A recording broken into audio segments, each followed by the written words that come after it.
Baik, selamat siang. Di kesempatan ini saya akan berbagi ilmu atau berbagi pengalaman tentang budaya positif yang boleh saya dapat dalam pendidikan guru penggerak, dan saat ini saya akan memberikan materi sedikit buat Bapak Kepala Sekolah dan teman-teman guru.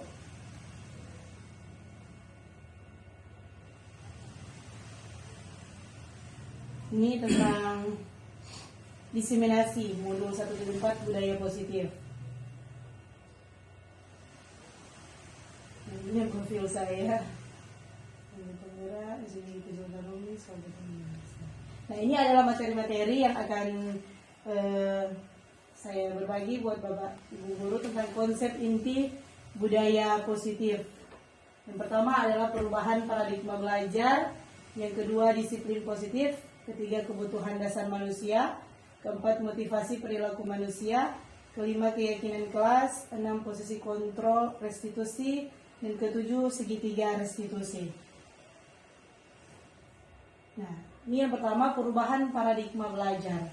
Perubahan paradigma pembelajaran terjadi dari paradigma yang berfokus pada guru atau dosen menjadi pembelajaran yang berfokus pada peserta didik. Pada pendidikan tinggi ini dikenal dengan student center learning sebagai pembelajaran yang berfokus pada siswa, dan pembelajaran paradigma baru adalah pembelajaran yang berorientasi pada penguatan kompetensi dan pengembangan karakter sesuai dengan profil pelajar Pancasila. Jadi nantinya kita akan berubah dari paradigma yang saat ini kita masih laksanakan guru itu sebagai pusat di dalam kelas, sebagai pusat pembelajaran. Namun sekarang kita akan berubah paradigma, yaitu orang berfokus pada siswa, yaitu seperti ini, student center learning. Berpusatnya pembelajarannya kepada siswa. Ini adalah perubahan paradigma belajar. Kemudian ini adalah disiplin positif. Sebelumnya kita tahu dulu perbedaannya.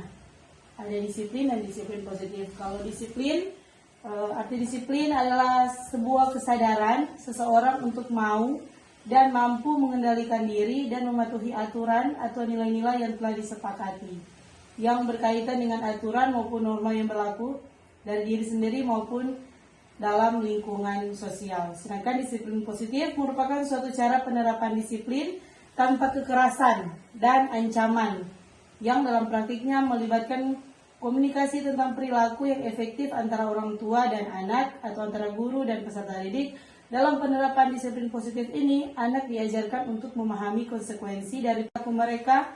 Selain itu, disiplin positif juga mengajarkan anak tanggung jawab serta rasa hormat dalam berinteraksi dengan lingkungannya. Nah, Bapak Ibu, saat ini orang tidak lagi memakai hukuman, tapi kita akan mencoba menerapkan disiplin positif pada murid-murid yang ada di sekolah kita ini. Nanti kita akan belajar selanjutnya. Nah, ini disiplin positif itu terkandung nilai-nilai kebajikan universal yang ada dalam profil pelajar Pancasila. Ada 6 profil pelajar Pancasila, yaitu beriman, bertakwa kepada Tuhan Yang Maha Esa, dan berakhlak mulia, ada mandiri, bernalar kritis, kreatif, bergotong royong, dan kebinekaan global. Ini adalah nilai-nilai kebajikan universal yang harus orang terapkan di sekolah untuk mewujudkan disiplin positif di sekolah. Nah, kita lanjut dengan materi selanjutnya, yaitu motivasi perilaku manusia. Bapak Ibu, di sini ada pertanyaan pemantik. Apakah ketika kita melakukan sesuatu itu karena adanya dorongan dari luar atau dorongan dari luar? Contohnya, ketika orang datang tepat waktu sebagai guru, datang tepat waktu di sekolah, apakah itu karena ada motivasi dari lingkungan sekitar atau ada motivasi dari orang lain? Oh, motivasi diri sendiri. Tentunya motivasi diri sendiri ya. Nah, motivasi perilaku manusia ini menurut Diane Goslan dalam bukunya Restructuring School Discipline menyatakan ada 3 macam perilaku manusia. Yang pertama, untuk menghindari ketidaknyamanan atau hukuman. Yang kedua, untuk mendapatkan imbalan atau penghargaan dari orang lain. Yang ketiga, untuk menjadi orang yang mereka inginkan dan menghargai diri sendiri dengan nilai-nilai yang mereka percayai. Nah, seperti tadi, karena diri sendiri, kalau datang sekolah datang dengan tepat waktu. Apakah itu juga untuk menghindari ketidaknyamanan atau hukuman? Menurut Bu Guru Cika, apakah ditakut dimarahi oleh kepala sekolah atau Salah satunya. jadi salah satu untuk itu ya, motivasi. Kemudian ada untuk mendapatkan imbalan atau penghargaan. Contohnya motivasi belajar anak. Seringkali kita menjanjikan sesuatu kepada anak. Kalau misalnya Jos, kalau Jos menulis nanti akan diberikan coklat atau apa. Nah, Bapak Ibu ternyata itu salah ya untuk mendapatkan imbalan atau penghargaan dari orang lain. Itu motivasi yang salah. Begitupun untuk menghindari ketidaknyamanan atau hukuman. Nanti kalau dia merasa nanti kalau terlambat ke sekolah saya akan dihukum oleh guru. Nah, itu motivasi yang salah dari murid atau kita sebagai guru untuk datang ke sekolah dengan tepat waktu. Cuman bersifat tiba-tiba, itu langsung marah. Higuain, silakan ke halaman kelas lalu hormat bendera. Itu adalah bentuk hukuman. Nah, makanya hukuman itu dikatakan tiba-tiba. Orang tidak merencanakannya, kita tidak merencanakannya, tapi secara tiba-tiba terucap. Nah, Bapak Ibu itu bersifat menyakiti anak, baik DP psikis maupun DP psikis. Nanti kalau dia 10 menit hormat bendera, DP fisik dia capek, tangan dia capek, psikisnya pun terganggu karena diberi hukuman, apalagi dengan membentak siswa tersebut. Nah, konsekuensi biasanya sudah disepakati dan disetujui oleh murid. Contohnya konsekuensi begini, nanti kalau terlambat datang sekolah, hukumannya pungut sampah. Itu konsekuensi yang disepakati oleh murid. Apakah orang sudah pembuat? Jadi peraturannya begini. Konsekuensinya begini, itu ya Bapak Ibu.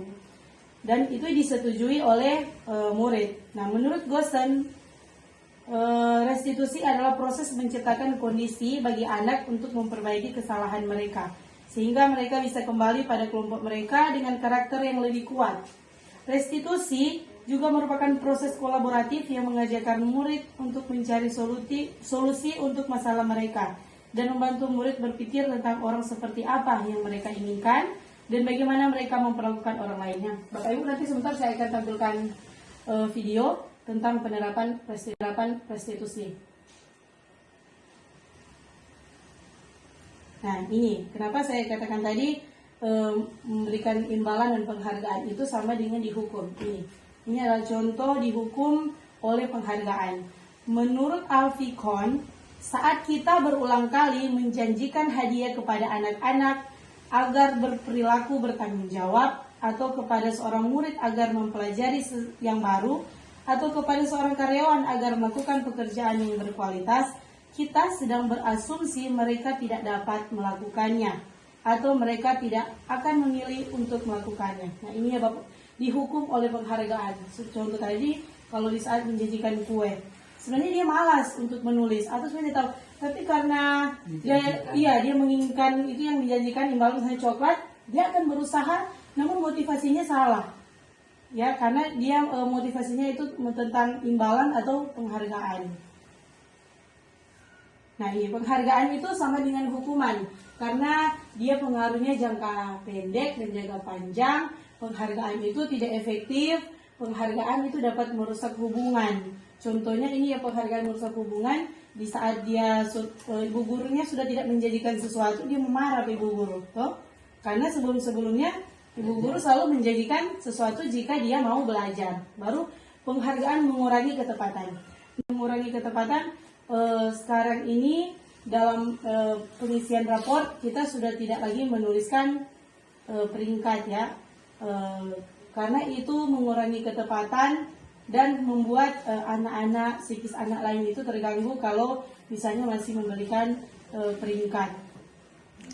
Iya, itu persaingan. Kemudian ada penghargaan menurunkan kualitas, penghargaan mematikan kreativitas, penghargaan menghukum, motivasi dari dalam diri intrinsik. Inilah penghargaan yang sama dengan hukuman. Nah, Bapak Ibu Guru, dalam kita melihat karakteristik siswa-siswa kita yang ada di sekolah, selain itu juga kita harus mengetahui 5 kebutuhan dasar manusia. Yang pertama adalah kebutuhan untuk bertahan hidup, kasih sayang dan rasa diterima, kebebasan, kesenangan, dan penguasaan. Nah, seringkali kita mendapati masalah anak di kelas. Contohnya, anak di kelas 1 mereka ada anak contohnya yang tidak membawa bekal atau snack dari rumah. Nah, ini dia akan memenuhi kebutuhannya untuk bertahan hidup. Dan kalau disuruh rampas orang punya itu, karena dia merasa lapar. Kemudian kasih sayang dan rasa diterima. Contohnya lain kali orang anak-anak itu membuat bahan nakal di kelas karena ingin cari perhatian. Mereka dia suka cari perhatian. Kebebasan lain kali disuruh lari sana sini, di muka tulis. Nah, karena dia ada DP kebebasan ingin bermain lebih banyak daripada di dalam kelas. Kesenangan juga begitu, baru penguasaan diri atau power. Seringkali dia mesti tunjuk kita jago bagi itu.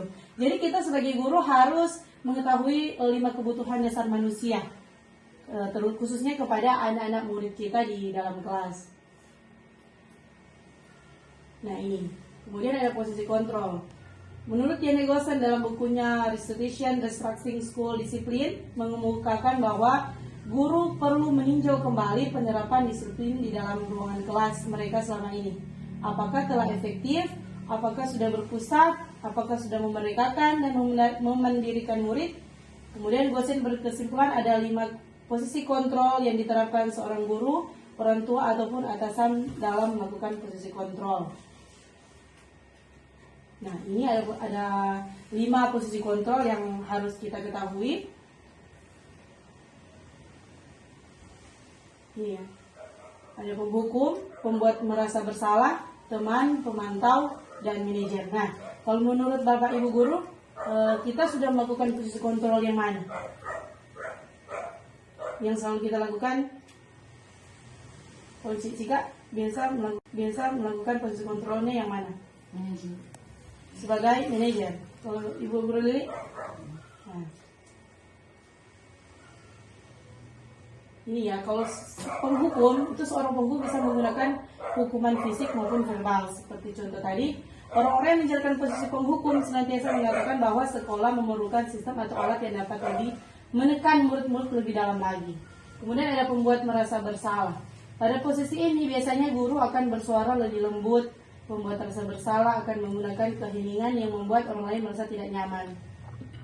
Contohnya kalau pembuat merasa bersalah, misalnya hikuain, datang terlambat, nanti tuh inji sung kepsik sung marah akang, itu pembuat merasa bersalah.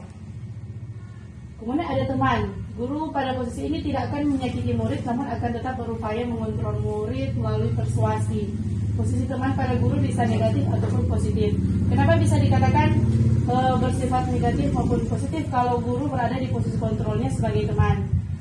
Sisi positifnya, kalau kita sudah menganggap murid sebagai teman dan murid menganggap kita sebagai teman gurunya, nanti sama yang terlalu suruh dia mau backing. Cuma negatifnya dia akan jadi andeng enteng. Nah, itu. Kemudian ada posisinya pemantau. Itu memantau berarti mengawasi. Pada saat ini kita mengawasi, kita bertanggung jawab atas perilaku orang-orang yang kita awasi. Contohnya murid, jika kita awasi.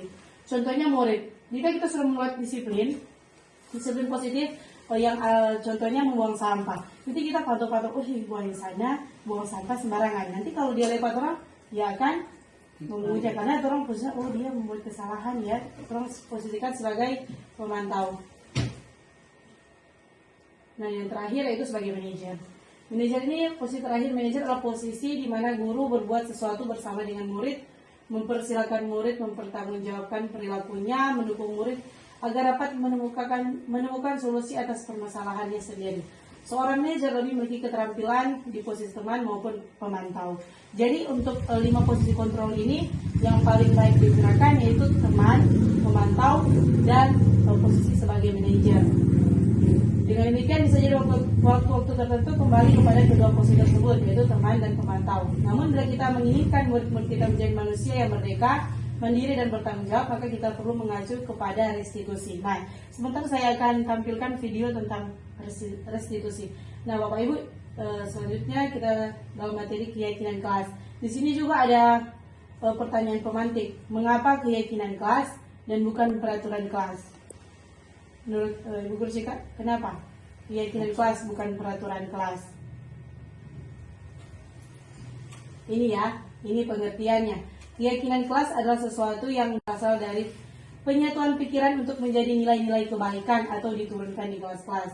Sementara peraturan kelas dibuat secara lebih mendetail dan konkret. Contohnya begini, kalau peraturan jangan buang sampah sembarangan. Nah, kalau kita akan merubah menjadi disiplin positif, kita merubahnya dulu ke keyakinan kelas. Kalimat positifnya kalau jangan membuang sampah sembarangan. Kalau kita mengubahnya menjadi kalimat positifnya bagaimana? Buanglah sampah pada tempatnya. Itu. Nah, itu buanglah sampah pada tempatnya itu masuk dalam apa? Keyakinan kelas. Kemudian kita akan merubahnya menjadi nilai-nilai kebaikan. Contohnya, jadi peraturan kelasnya jangan membuang sampah sembarangan. Kalimat positifnya buanglah sampah pada tempatnya. Dan kemudian kita membuat keyakinan kelas itu disiplin. Nah, jadi kita diharapkan membuat keyakinan kelas di kelas kita masing-masing agar supaya siswa-siswa boleh melihat apa yang menjadi nilai-nilai kebaikan. Jadi disiplinnya itu jangan membuang sampah sembarangan, termasuk dalam disiplin.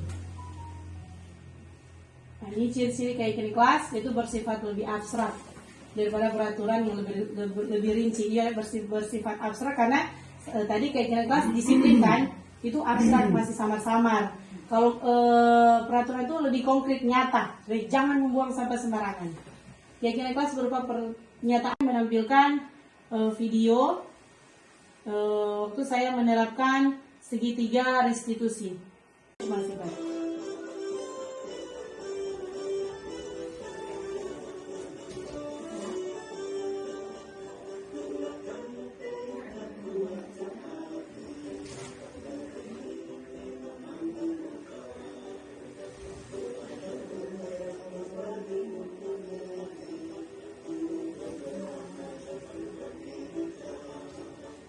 Ini ada dua skenario masalah, tapi kalau nontonnya udah punya skenario yang satu. Ini datang terlambat di sekolah.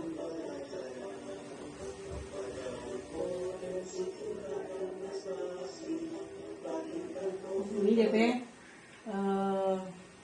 apa masalah? Jos alam murid kelas 1 SD Negeri Kecil Romis pada hari Kamis Jos memasuki sekolah dengan menunduk dan terlihat ketakutan karena terlambat datang di sekolah. Nah, dia ini sudah melanggar keyakinan tentang disiplin karena terlambat datang di sekolah.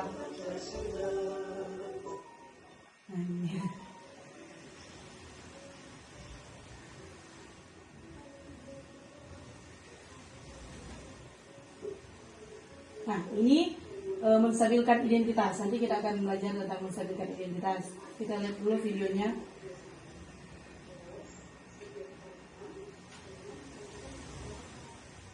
Nah, jadi kita tidak memarahi anak secara langsung.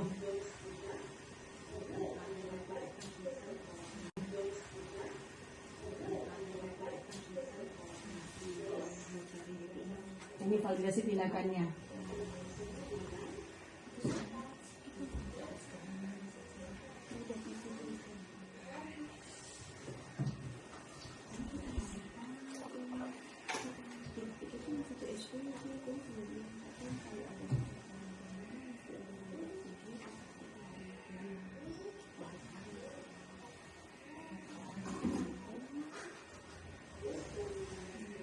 Ini yang menanyakan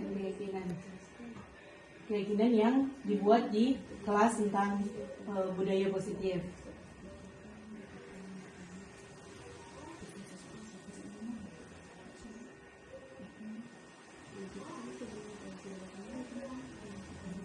Nah, Bapak Ibu, itu adalah contoh penerapan segitiga restitusi yang saya sudah terapkan di kelas ketika ada masalah yang dihadapi.